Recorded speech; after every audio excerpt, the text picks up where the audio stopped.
We're back. So, we're going to call this season 2. Might as well. It's 2018. We're changing it up, changing up our point of view here. A little bit. Yes. Changing their point of view here. Well, let's hope so, right? I hope That's so. the whole point. Yeah. So, for those of you who have not, Or for those of us that don't know each other. for those of us who don't know who we are, for those of you who don't know who we are, my name is Tom. I am the tech guy in York School Department, alongside my boss, Eric Lawson. That's right. Who is the educational guy. I am more of the educational guy. Yes, I'm the tech director, but came up through the classroom ranks. TI versus IT. I like it. That's what we are. That's right. Isaiah Thomas? No. He is IT, but who would TI be? I don't know. So, for those of you who have seen our videos in the past, we are, like I said, it's a change of perspective now. Yep. You know, we're giving you a different view of our layer and Layer. a different view on the way that we do things. So we're going to try and a little bit more in this season. I call it a season. I like that. Talk more about the when, the why, and the how, more than just the how you would do something. Right. So it's less about the tools and more about sort of the workflow and the streamlined situations. Right, and we're going to look at not only things that are classroom related and from a pedagogical standpoint. Whoa. Easy That's for me a big to say. word for you. But also from a network standpoint and from a philosophical standpoint about why we would do things the way we do it. We're not telling you how you should do it, per se. Right. But if you like the way we do things, you certainly can reach out to us and we will help you understand why we did it It's the a way we little did perspective. it. It's all about perspective today. That's right. We're in this perspective. So, we're going to start with our network. Yeah. And Might we're as well. gonna You're the network guy. look at the philosophy of how we understand what our traffic is and why we go about doing it the way that we do. Right. So, I mean, one of the things that we're often tasked with in education is at what point do you block things and at what point do you open things up? And I would say we're somewhere in the middle. I would say we're definitely in the middle based upon our subjects and our community that we fall in the we middle. certainly don't open everything up, but we're not in favor of blocking everything down until somebody needs it either. So we're somewhere in that higher end middle. In fact, when we talk about our G Suite for education, we actually give G Suite accounts to kindergartners as Yep. soon as they come in. They don't have Gmail associated with it. They're just using Google Docs and Drive and things like that. And drawings. But yeah, we open up email just to the schools Yep. when they get into the middle school Yep. time frame, which for us is grades 5 through 8, and then in high school it's opened up. Of course, there's some security measures with that, Yes, so we that's do where watch the that. network comes in. Yeah, so we've got a couple of things in place in how we have put our network together. Right. First, starting in, the state of Maine historically has provided a lot of tools for networks in the past, and they still do.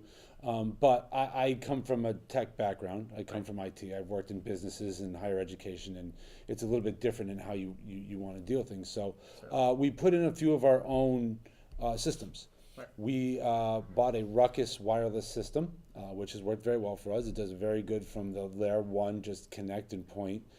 They've really developed the other layers a lot more increasingly over the past few years. Their dashboard and everything they have there has changed Quite a bit, infinitely over the last few years. So it's really given us a better view on who's connecting, how they're connecting, and how well they're connecting, where they're connecting, and that type of thing. Sure. And that's always the first part, is the connectivity, where they're connecting and how they're connecting it. Definitely. Next to that, we have FortiGate. That's what we went with for our UTM. For those that don't know, UTM stands for Universal Threat Management. Right. And so it does your firewall, blocking things coming in from the outside, as well as monitoring what's going out. If we take a look at what we have here on our dashboard right now, I can see how much the how much the CPU is being used right now, how much we're hitting. But the big thing I can see is our bandwidth. We're fairly lucky in the state of Maine that they provide a network for us at a very low cost. And we have a 1 gigabit pipeline going out. And that's true of any public institution, whether it's a library or educational building in the state of Maine, which is fantastic. And so for us, we share that with all 5 of our buildings, 4 schools in the central office. Right. So we have a 1 gig pipeline for about, 1,400 students? About there? A little bit higher, Yeah. 1,600. But Yeah.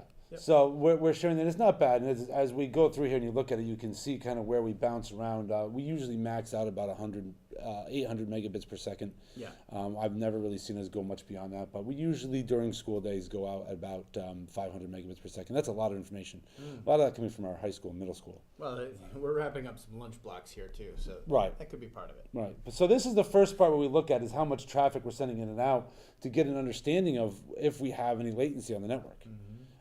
So we look at the wireless first and see, okay, is there something going on? No. So what are we doing for traffic? What's happening? And then from there, we start getting into where is it going?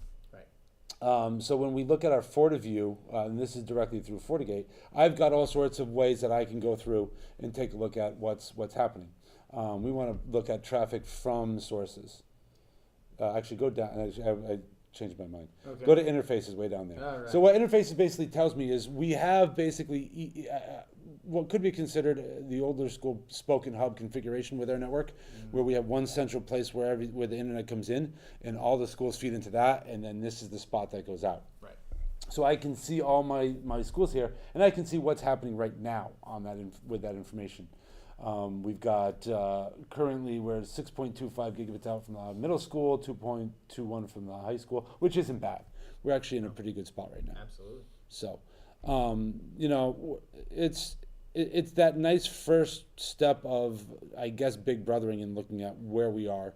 And I concern myself more with how much data we're providing to our staff more than, what they're seeing right now. I mean, we have to pay attention to what they're seeing because we have minors. Right. Right. So that, kind of towards the classroom and the administrative part of it and what we look at for that. Right. So once again, that kind of dives into what do you block and what do you not block. We're not going to get into the debate here, but YouTube obviously is one of those big websites that some schools just block all the way down to. Right. You can't until you tell me to open up that one video. We're not of that notion, but we also understand that there's some stuff out there that we don't want everybody to see. So Right. we've set up secondary layers for that. Yep. So there's the first layer is still right here in the FortiGate, where we could drill down into each of these interfaces and see where they're going. Now the problem with that is it is a hardware device, and it goes out and it views the IP address and translates it back to the DNS and things of that sort. And it can get kind of confusing of what's actually happening. Right. One of the biggest issues we have with this right now is Amazon Web Services, AWS. True. There's a lot of people that host through Amazon. So that's what we see rather than anything specific. Right. We just see that they're hitting those Amazon servers, not specifically what on those Amazon servers. Which is a little tricky. Which is why we took a second step on this. Right. So we're also one-to-one with Chromebooks in 5th and 6th grade, and we have a lot of Chromebooks spread out throughout the rest of the district as well. So Securely, if you haven't looked at it, is a free service for education. It'll actually take a look at what's going on in your domain with any accounts on the domain and kind of give you some quick hitters dashboard-wise, but you can also pull some heavy reports. Right. Down to the single layer. So if a teacher comes to me and says, hey, I have a feeling that Johnny Smith over there was doing something inappropriate, I can pull up a quick audit report and see what that student's been doing on the web, as long as they're logged into their domain account. Right. And it'll show me top visited sites, what's been blocked, what hasn't been blocked, what they may be looking at without even taking their device. Right. And now with Google, with the Chromebooks and with the Google Admin Console, the G Suite Admin Console, you can lock it down and force your students to use their school devices. So therefore, once you tie this in, whenever they're logged into their school device with their school accounts, we should be able to see what they're doing. Right. And we've done that across our district. We've said any device that we own is going to be tied into to sign in with the G Suite account. That way, if we have kids that are doing things that are, let's say, less than ethical or less than reputable, and we still let staff log in differently, and we still allow staff to use incognito mode because there are times for that. But obviously, with students, more often than not, that's a manipulative sort of avenue than anything educational. Right. And it's not, from our standpoint, at least from my standpoint, even coming from an IT background, it's not as much as big brothering and trying to control what you can and can't do. Right. It's just trying to protect Protection. the students. Yeah. Making sure, because, as we talk about in DigSet, what you put out there, it stays out there. Yeah. And it can come back to bite you. This time. Yeah. Yep. So there's a quick glimpse into kind of the philosophy of how we handle our network. So, and Do you have any comments or recommendations? Leave them below. And yeah, we'll definitely, if you have anything that you want us to cover or any thoughts about why we do things the way we do, hit us up. You can find us on Twitter and We'll leave that Google information Plus. in All that's below in the comments. description. Yep. And we'll see you in the next video. Sounds good.